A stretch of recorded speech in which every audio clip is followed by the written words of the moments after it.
Hi అండి, అందరికీ నమస్కారం. Welcome to moms food eating kids. మనకి శ్రావణ మాసం మొదలవుతుంది కదండి. ప్రసాదాలు కూడా ఎక్కువగా చేస్తూ ఉంటాము. ఇలా ఒకసారి నేను చూపించినట్టుగా కప్పు కొలతలతోటి పాయసాన్ని ట్రై చేయండి. కొత్తగా పెళ్ళైన ఆడపిల్లలు, ఫస్ట్ టైం చేసేవాళ్ళు కూడా చాలా ఈజీగా చేస్తారు.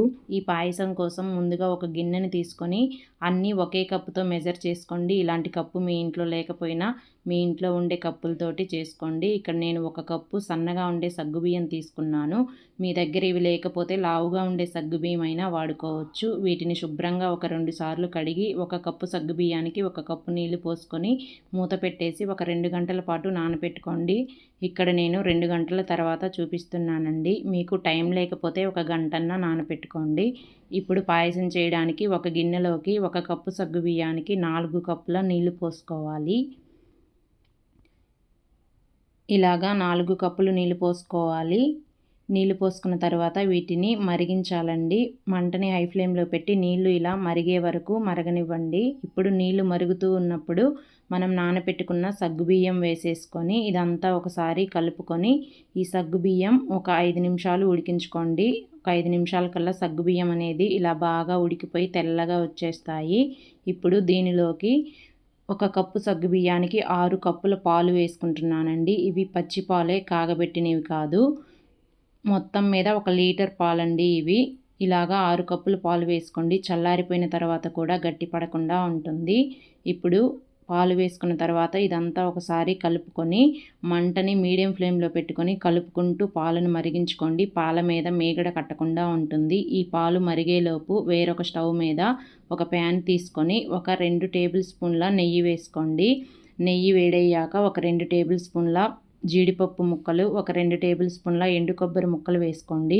ఎండు కొబ్బరి లేకపోతే పచ్చి కొబ్బరి అయినా వేసుకోవచ్చు. ఇవి కొంచెం ఇలా వేగిన తర్వాత ఒక 2 టేబుల్ స్పూన్ల కిస్మిస్ వేసుకొని వీటిని మంచి రంగు వచ్చే వరకు వేయించుకోండి. ఇలాగా మంచి రంగు వచ్చిన తర్వాత వీటన్నిటిని తీసి పక్కన పెట్టేసుకోండి. ఇప్పుడు అదే కడాయిలోకి 1 కప్పు సేమియా వేసుకోండి. ఈ సేమియాను కూడా మంటని సిమ్లో పెట్టేసి ఇలా కలుపుకుంటూ మంచి రంగు వచ్చే వరకు వేయించుకోవాలండి. ఈ సేమియాని ఎంత బాగా వేయించుకుంటే పాయసం టేస్ట్ కూడా చాలా బాగుంటుంది. చూసారా, ఇలా వేగిపోవాలి సేమియా అనేది. ఇప్పుడు దీన్ని పక్కన పెట్టేసుకోండి. పాలు చూసారా, ఇలా బాగా మరిగించాలండి. ఇలా బాగా కాగిపోయాయి పాలు అనేవి. ఇప్పుడు దీనిలోకి మనం వేయించి పెట్టుకున్న సేమియా వేసేసుకొని ఇదంతా ఒకసారి బాగా కలిసేటట్టు కలుపుకొని మంటని మీడియం ఫ్లేమ్లో పెట్టి ఈ సేమియాని ఒక 3-4 నిమిషాలు ఉడికించండి. ఒక 4 నిమిషాలకి సేమియా అనేది ఇలా బాగా ఉడికిపోయి ఉంటుందండి. ఇప్పుడు దీనిలోకి ఒక 2 కప్పుల పంచదార వేసుకోండి. స్వీట్ కరెక్ట్గా సరిపోతుందండి. మీరు ఒకవేళ తక్కువ కావాలనుకుంటే 1/4 కప్పు అయినా వేసుకోవచ్చు.